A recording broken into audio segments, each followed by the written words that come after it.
आपने देखा होगा कितने लोग सुबह सुबह उठ कर के अपने नित्य कार्यों से निवृत्त होने के बाद में फ्रेश होकर के स्नान ध्यान करके अपने इष्ट देव को याद करते हैं, उनको प्रणाम करते हैं।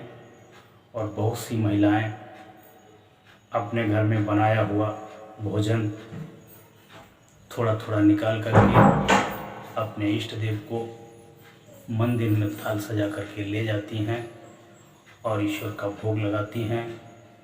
उसके बाद में समस्त परिवार के लोग मिलकर कर बैठ करके आनंद लेकर के हंसते मुस्कुराते हुए उस भोजन को खाते हैं।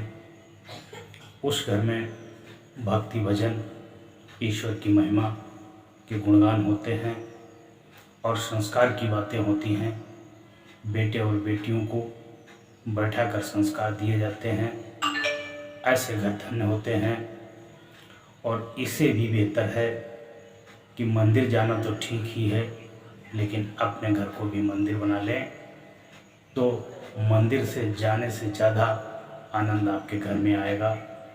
हर एक पुरुष जो किसी प्रकार का नशा करता हो, किसी प्रकार की गंदी आदत हो, जिसके वजह से तुम्हारे घर परिवार में, तुम्हारे पति पत्नी में, तुम्हारे माता पिता के साथ में झगड़ा होता हो, वह तुमसे नाराज़ रहते हों, तो कृपया ऐसी आदतें छोड़ दीजिए।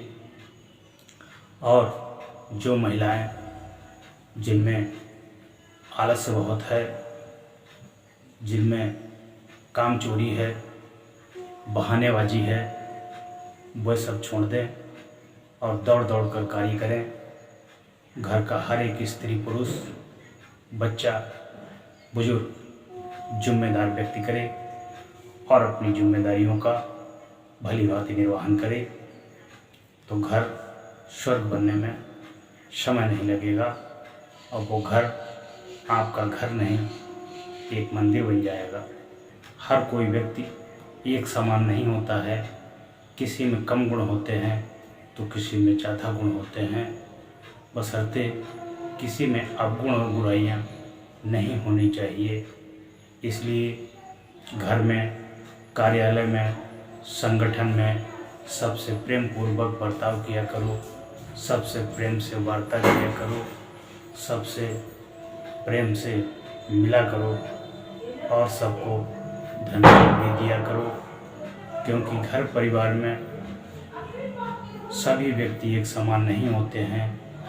जो व्यक्ति घर में, परिवार में, संगठन में, कार्यालय में सबसे बुद्धिमान हो, उसे घर की कमान दीजिए, पार्टी की कमान दीजिए, कार्यालय की कमान दीजिए, ताकि वो और ज़्यादा उसका डेवलपमेंट कर सके। और उसको सभी लोग मिलकर धन्यवाद भी दिया करो, ताकि उसका उत्साहवर्धन होता रहे और वह दौड़ दौड़ के कार्य करे, दौड़ दौड़ कर विकास करे। इससे तुम्हारे जीवन में दूसरों के सहयोग से, सभी के संगठन से, आपसी एकता से, आपसी प्रेम से, आपसी सुमत से बहुत अधिक विकास होने लगेगा और आप एक दिन मालामाल हो जाएंगे और विकास की धारा बहने लगेगी। एक छोटी सी कहानी मैं आपके समक्ष प्रस्तुत करता हूँ, जो कहानी एक बहुत ही सम्मानित परिवार की है। उस परिवार में 7 बहुएं थीं। किसी परिवार में जब तक एक बहू रहती है तब तक कोई दिक्कत नहीं होती है, सब उससे लाड़ प्यार करते हैं और वो भी दौड़ दौड़ करके कार्य करती है।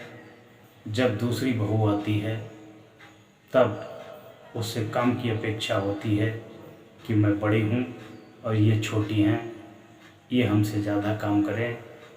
और छोटी समझती है कि मैं तो नई भी हूँ और इनसे मालदार घर से आई हूँ, मैं काम क्यों करें। इस तरीके की मन में भ्रांतियाँ, मन में अवगुण उत्पन्न होते हैं तो घर में समस्याएं उत्पन्न होने लगती हैं। धीरे धीरे सभी सातों भाइयों की शादी हो जाती है। शादी होने के बाद में कोई बहू घर का कार्य नहीं करना चाहती है, क्योंकि उसमें अपना पराया, बड़े घर और छोटे घर का महत्व जुड़ गया है कि मेरे बाप ने इतना दहेज दिया है, मैं बहुत उच्च घर की हूँ, मैं बहुत बड़े घर की हूँ, मैं यहाँ खाना बनाने नहीं आती हूँ। तो उनके पतियों ने आपसी झगड़ा ना होने के लिए घर में चाय वाली, खाना वाली, झाड़ू पोंछा वाली को लगा दिया और वह सब काम करने लगी। एक दिन सासू के मन में विचार आया कि 7 बहुएं होते हुए खाना नौकरानी बनाती है। जो खाना घर की स्त्री बना सकती है, महिला बना सकती है, माताएं बहनें बना सकती हैं, क्या उतना शुद्ध भोजन कोई काम वाली बना सकती है? बूढ़ी माता नित्य मंदिर जाती थी, मंदिर के लिए भोजन का प्रसाद बना के ले जाती थी और वहाँ जाके गए प्रभु का भोग लगाती थी, फिर लौट करके आती थी, सभी को थोड़ा थोड़ा प्रसाद देती थी, सभी उसको खाते थे। जो छोटी वाली बहू थी वह किसी गुरु के सत्संग में प्रवचन से जुड़ी हुई थी, उसके अंदर पूर्णता, भक्ति, दया, सहनशीलता, करुणा और संस्कार विराजमान थे।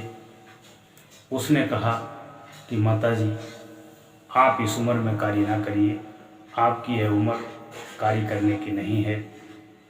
तब उस माता जी ने कहा कि कार्य कौन करेगा? छोटी वाली बहू ने कहा, माता जी काम मैं करूँगी, सबका काम करूँगी।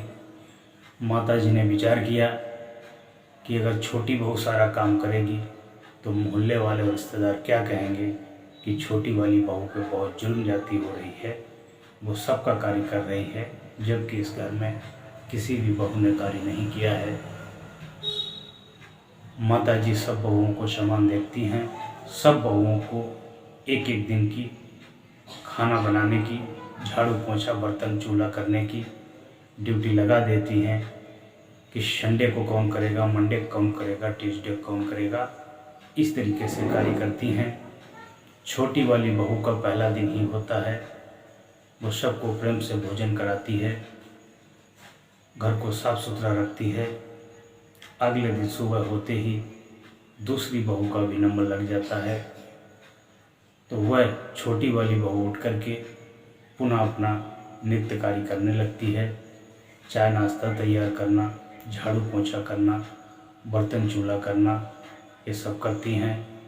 माता जी देखती हैं कि आज तो दूसरी बहू का दिन है, तुम ये कार्य क्यों कर रही हो? तब वही छोटी बहू अपनी सास से पूछती है, कहती है, माता जी, मंदिर में, पड़ोस में, अस्पताल में यदि कोई भूखा व्यक्ति है, क्या उसको खाना खिलाने से पुण्य प्राप्त होता है?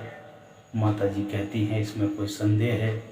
तो बहू कहती है, जब पड़ोसी को, भूखे को, गरीब को, दुखी को खाना खिलाने से पुण्य होता है, रात के सोए हुए हमारे सभी घर के सदस्य भूखे हैं, मैं उनको खाना खिला करके पुण्य प्राप्त करूंगी, इसलिए मुझे मंदिर जाने की आवश्यकता नहीं है। मैं अपने परिवार वालों को अपने हाथ से बढ़िया बढ़िया नाश्ता, चाय, खाना बना करके खिलाऊंगी, मुझे यही पुण्य प्राप्त हो जाएगा। खाना नाश्ता देने के बाद में वह बहू झाड़ू लगाने लगती है, दौड़ दौड़ के झाड़ू लगाती है। फिर उसकी माँ पूछती है, तू अभी से बाहर झाड़ू लगा रही है, गांव वाले मोहल्ले वाले कहेंगे कि छोटी बहू पे इतनी बड़ी जुल्म जाती हो रही है कि उसे बाहर झाड़ू लगवाई जा रही है और बाकी बहुएं सब बेड पर पड़ी सो रही हैं।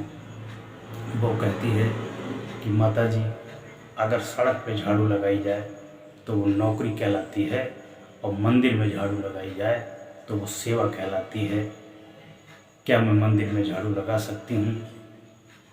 उसकी सास कहती है कि मंदिर में झाड़ू बिल्कुल लगा सकती हो, मंदिर में झाड़ू लगाने से बड़े पुण्य की प्राप्ति होती है। बहू हाथ जोड़ करके खड़ी हो जाती है, कहती है, मंदिर में झाड़ू लगाने से पुण्य प्राप्त होता है, मेरा ये घर मंदिर है, मैं इसे मंदिर मानती हूँ और मैं अपने घर में झाड़ू लगाऊंगी। और दौड़ दौड़ करके झाड़ू लगाती है।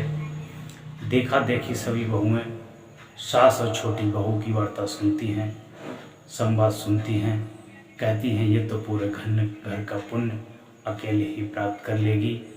इसीलिए वे भी कहती हैं कि हम भी तुम्हारे पुण्य में सहयोग करूंगी और इसका पुण्य तुम्हें अकेले नहीं लेने दूंगी, साथ में हम भी इसका पुण्य लेंगे।